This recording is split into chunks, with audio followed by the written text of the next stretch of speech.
Hey guys, what's up? 98 Sports Talk here with my outlook for Texas A&M in 2018. At the end of the video, I'm going to give you guys who I think is going to be the recruit with the biggest impact that was signed in 2018, and also go over Texas A&M's 2018 schedule and let you guys know what I think their record will be at the end of the regular season. Let's get into it. Let's go back. First of all, in 2017, Texas A&M was a pretty average team, 7-6 overall, 4-4 in the SEC. As everybody knows, Kevin Sumlin was let go, and Texas A&M backed up that Brinks truck to pull in Jimbo Fisher, who quit. I mean, just completely quit on FSU. But whatever. We'll just that'll be another topic for another video.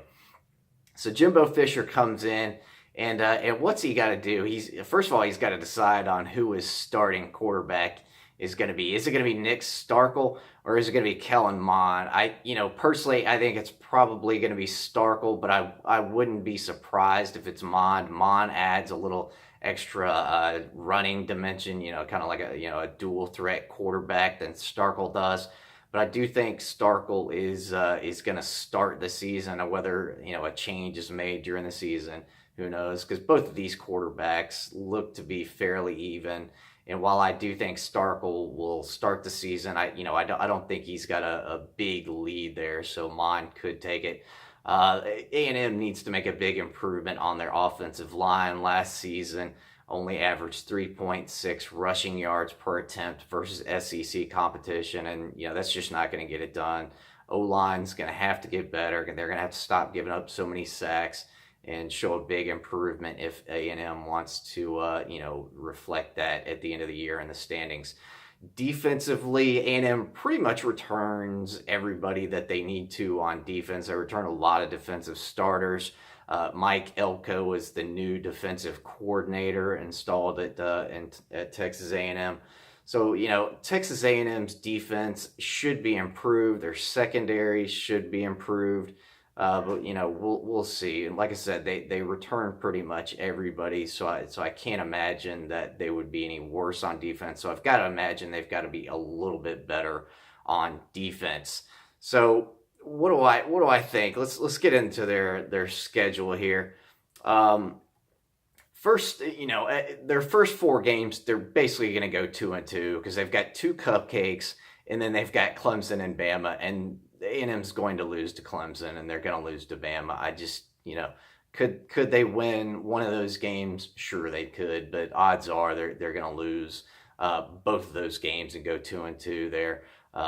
Getting the wins versus the cupcakes, and then obviously beating and losing to Clemson and Bama, like I said.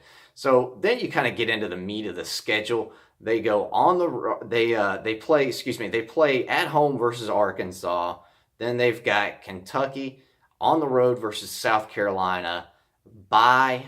Then they go on the road versus Mississippi State, at Auburn, home versus Ole Miss. Then they play UAB, and at home versus LSU to round out the regular season. So what do I think there? Obviously, I do think they'll, A&M will beat Arkansas. Kentucky could be a close one, but they do have it at home, so I'll just assume they win that one. Then you've got on the road again, South Carolina, Mississippi State, and Auburn. Those are going to be three really tough games. They could conceivably lose every single one of those games, although I don't think they will. But it's going to be a tough road stretch. Obviously, at least they've got the bye week sandwiched in between there.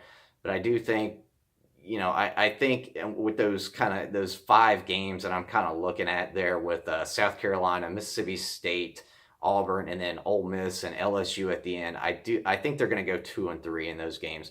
So I think at the end of the season, you're going to see Texas A&M with a 7-5 record, maybe 8-4 if they, and they could go 9-3, I guess, because all of these teams on their schedule, they're not great opponents. Obviously, it's going to depend on how much Jimbo Fisher can improve the team. But my guess right now would be 7-5, potentially 8-4. So that's kind of my outlook on the season. As far as the recruiting goes, like I mentioned at the beginning of the video, Jimbo Fisher does seem to have a little momentum recruiting wise. We'll see if that, obviously that needs to translate to on the field wins or nobody cares. But he has seemed to build up a little momentum. Right now, I think our Texas A&M sits at either the 4th or the 5th ranked class for the 2019 class. For the 2018 class, I think their class came in something like 17th in the nation and it was 6th. So basically an average SEC class. But the player, I think that's going to make the biggest impact that was signed in 2018 is Leon O'Neal Jr. So you guys look out for him. He's a big time safety from the state of Texas. I think he's going to be a player to watch there at Texas A&M for as long as he stays there. So let me know what you guys think about my 7-5 prediction. Could be 8-4, but I'm going to go with 7-5. Let me know what you guys think about that. And if you haven't subbed yet, please do so. And I'll see you in the next video.